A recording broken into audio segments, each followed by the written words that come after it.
विचारणं च देहस्य सारं व्रतधारणं च अर्थस्य सारं किल पात्रदानं वाचा फलं प्रीतिकरं नराणाम्। आनंद उपकारी जीव मात्र के कल्याण की भावना वाले महापुरुष श्राद्ध गुण विवरण नाम के ग्रंथ के माध्यम से वाचना आचार्य जिन मंडन गणिवर जी महाराज ने बता दिया अपन को कि 22 तीर्थंकर के जो भी जीवात्माएं थे वो सरल थे, प्राज्ञ यानी बुद्धिशाली थे, रुजु यानी सरल थे। भगवान ऋषभदेव जी के शासन के जो जीव थे सरल थे। परमात्मा भगवान महावीर स्वामी के शासन के जो भी जीव है वक्र है और जड़ है। कोई भी बात को पकड़ लेते हैं, कोई भी आग्रह को कदाग्रह के अंदर स्वीकार कर लेते हैं। जीवन की सरलता को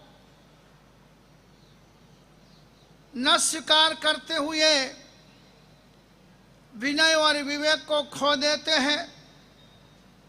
इसलिए ऐसी आत्माओं को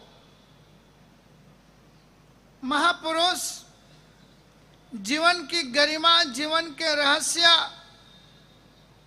और जीवन की सच्ची कमाई क्या हो सकती है, उन चीजों का अपन को दिग्दर्शन करवा रहे हैं। ढेर सारी आराधनाएं, ढेर सारी सेवाएं, ढेर सारा ज्ञान भी प्राप्त कर ले, मगर जीवन में जो बताया ना छोटे महाराज ने, सम्यक दर्शन, अच्छा देखना।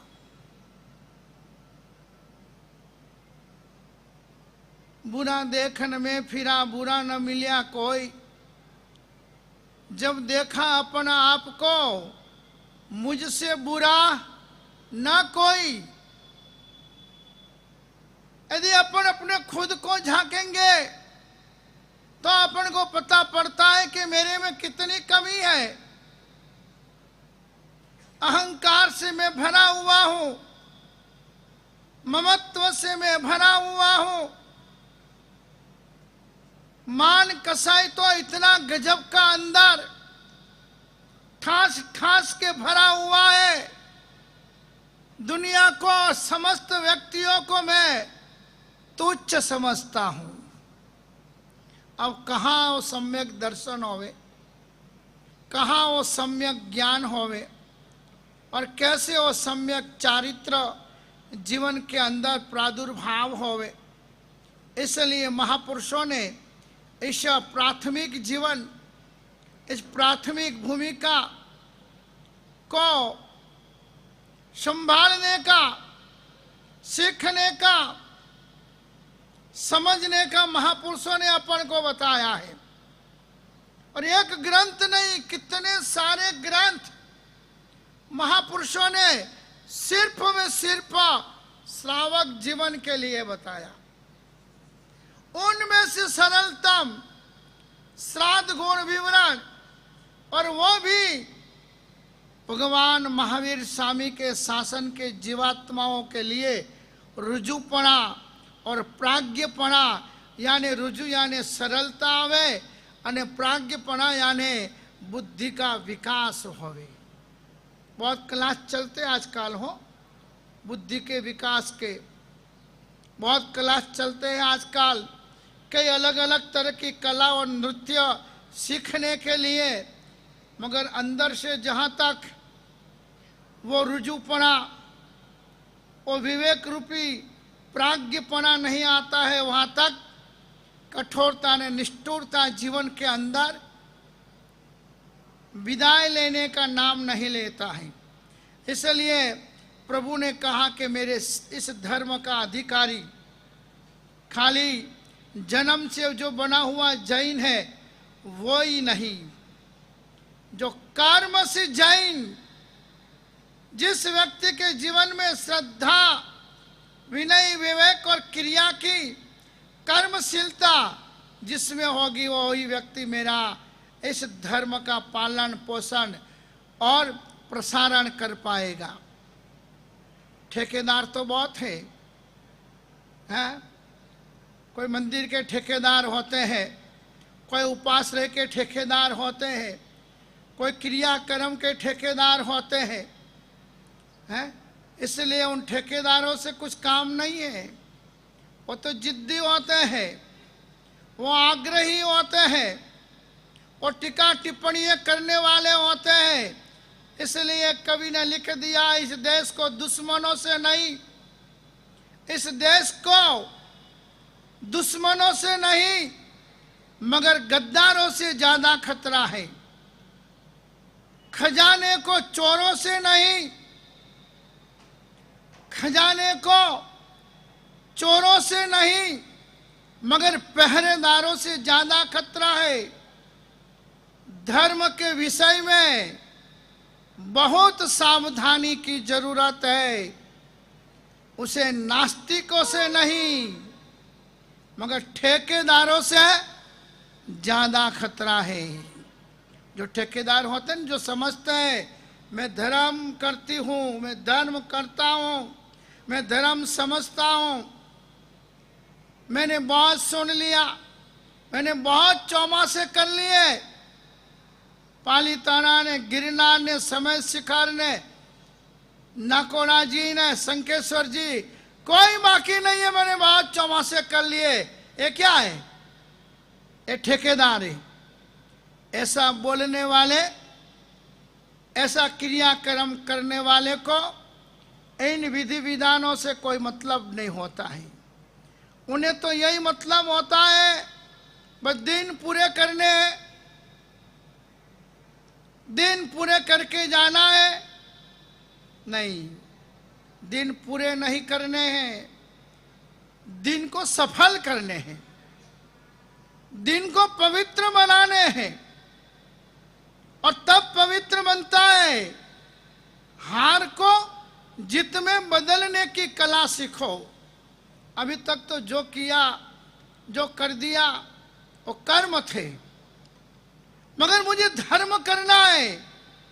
तो धर्म करना है तो तीर्थ स्थान, धर्म क्षेत्र, प्रभु का द्वार, गुरु का सानिध्य जब हमें मिल जाए तब हमें हमारे खुद को खोजना है, औरों को नहीं खोजना है।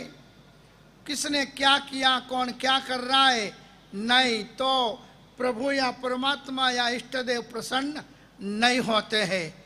अपन को तो हार को जीत में बदलने की कला सीखनी है, रुदन को गीत में बदलने की कला सीखनी है। अगर जिंदगी की उस लिम्मत को जो पानी है तो वैर को प्रीत में बदलने की कला सीखनी है। मगर जहां वैर को प्रीत में बदलने की कला नहीं सीखेंगे तो ये प्रीत की जगह है, ये प्रेम की जगह है, ये जुड़ने की जगह है, ये धर्म की जगह है, या प्रभु से कुछ पाने की जगह है। इस जगह में अपन को आकर प्रभु से प्रीत पाना है, गुरुओं से आशीष पाना है, इष्ट देव से सहाय पानी है और साधर्मिक भाइयों से प्रेम पाना है। हाँ, धर्म क्रियाओं के अंदर जिद नहीं होनी चाहिए। धर्म क्रियाओं के अंदर प्रभु ने पहला सरलता बताया, दूसरे नंबर में विशेष बुद्धिशाली बताया और उसके अंदर भी अपन को बताया बुद्धे फलम तत्व विचारणम च। अपनी बुद्धि का सार वही है जिसमें तत्व की विचारणा करे।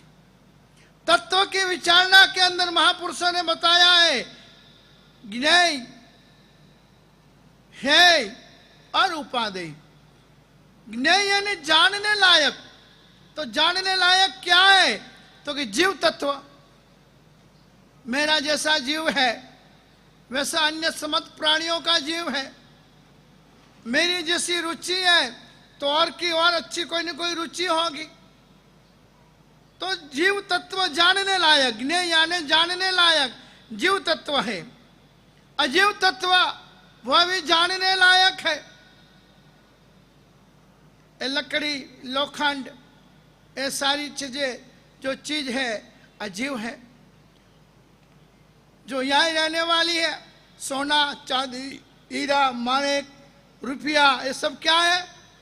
अजीव, जड़ है। तो मैं जीव, ये अजीव, ये जड़, अनादि काल से जीव, जड़ और कर्म, इन तीनों की त्रिपुटी है। अनादि काल से हर भाव के अंदर अपनी आत्मा ने इन जड़ पदार्थों के पीछे जितनी दौड़ लगाई है उतनी कहीं नहीं लगाई है। अनादि काल से अपनी आत्मा ने कई प्रकार के विचित्र कर्म बंधन किए हैं। उन कर्म बंधनों के हिसाब से अपनी आत्मा इस संसार के अंदर परिभ्रमण कर रही है। महापुरुषों ने कहा कि जानने लायक जीव तत्व और अजीव तत्व है। तो अपन को उन तत्वों को जानकर विवेक लाना। जानकर मैं ऐसा न बोलूं किसी को दर्द होवे, मैं ऐसा न बकवास करूं कि जिसमें मेरा मान और अभिमान का प्रदर्शन होता हो, मैं ऐसी चर्चा न करूं जिससे कोई जीवात्मा को दुख होता हो। ये जानने लायक है और जानकर विवेक करने लायक चीजें हैं। जड़, अजीव यानी जिसमें जीव नहीं है, उन चीजों के प्रति किसी भी प्रकार का कदाच एकदम न छूटे तो कम कम कम करते जाए ममत्व मोह। यही रूम चाहिए, ऐसी ही जगह चाहिए, ऐसी ही गादी चाहिए, ऐसा ही पलंग चाहिए, ऐसा ही खाना चाहिए, ऐसा ही पीना चाहिए। ये सारे ममत्व भाव है, उनको अपन छोड़ने की इन स्थानों में, और इन स्थानों में कोशिश करोगे ने तो घर जाकर आपका जीवन निर्मल बनेगा, लोगों को अच्छा निमित्त का कारण बनेगा। मगर 2-2 महीने तक सुनने के बाद, समझने के बाद, सीखने के बाद भी थोड़ा बहुत भी अपने जीवन में परिवर्तन नहीं आया। वो काका डेली सबसे आगे आकर प्रवचन में बैठते थे, सुनते थे। आधा प्रवचन हो जाए वहां तक में तो आंख में से धड़ धड़ आंसू उनके बहते रहते थे। चले जब 75% प्रवचन पूरा हो जाए तब थोड़ा आंसू बांसू को लुचकर थोड़े स्वस्थ होते थे। और जैसे ही पचखान दो वहां तक तो फर्स्ट क्लास रेडी हो जाते थे। जैसे आए थे वैसे ही स्थिति में तैयार हो जाते थे और जाते जाते धोती झटकते थे। रोज का क्रम में देखता उस भगत का, मुझे भी सोच आती कि प्रवचन स्टार्ट होता है तब भाव थोड़ा आगे चलता है, तब आंख में से दर दर आंसू। परिचय हो गया, महीना 1.5 महीना होता तो परिचय हो ही जाता है कुदरती। पूछ लिया मैंने के बाद, साहेब क्यों बताऊं, क्या बताऊं के आप जो जो भी बात बता रहे हो, आप जो जो भी हमें उपदेश दे रहे हो, सारा प्रैक्टिकल मेरे जीवन में घटा है। 6 महीने तक 6 महीने तक मेरी पत्नी ने मेरे साथ बोलने का बंद कर दिया था। क्या बात करते हो? तो भी रोटी, अरे चुपचाप खा लेता जो पड़ा होता हो। ऐसे ऐसे भी दिन मैंने गुजारे हैं। और बच्चों की तो क्या बात कहूं, और घर का वातावरण ऐसा देखकर बच्चे भी माँ से सवाए हो गए कि वो बच्चे भी बड़े होते ही पढ़ लिख कर होशियार होते ही एक एक करके अपनी हिस्सेदारी लेकर धीमे धीमे अलग हो गए। सबको बांट दिया, सबको दे दिया। आज गुरुदेव ऐसी परिस्थिति है, ऊपर आकाश नीचे धरती है, और बस वो प्रवचन सुनता हूं तब वैराग्य आता है, तब संसार के प्रति नफरत।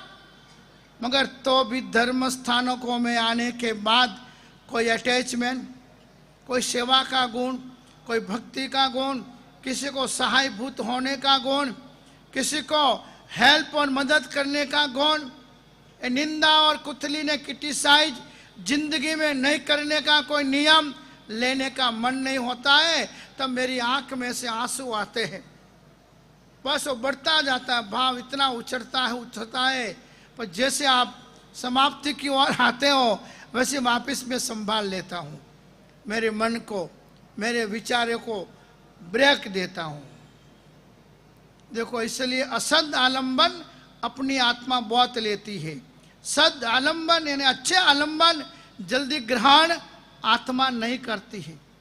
पानी को ऊपर चढ़ाना होने बड़ी तकलीफ, 10-20 माइल तक पानी टोक के लेके जाना होने तो बड़ी मुश्किल ही होती है, थकावट आ जाती है। पर 25 माइल तक चढ़ा हुआ पानी को नीचे उतारना हो तो घड़ा ऐसा करो सीधा नीचे। आत्मा के शुभ विचारों को ऊपर चढ़ाना है ने तो बहुत बड़ी मुश्किल है, बहुत बड़े अभ्यास की जरूरत है, बहुत बड़ी प्रैक्टिस की जरूरत है। इसलिए बार बार धर्म स्थानकों में आना, इसलिए बार बार परमात्मा की इस वाणी को श्रवण करना। क्या मालूम कब कोई ऐसा धक्का लग जाए अपनी आत्मा को और आत्मा निस्तार यानी भव पार उतर जाए। इसलिए वो बोलता कि मेरा भाव आता है, मगर जैसे समाप्ति की ओर आते हैं तब मैं वापस स्वस्थ हो जाता हूँ। मैं दो तो ठीक है,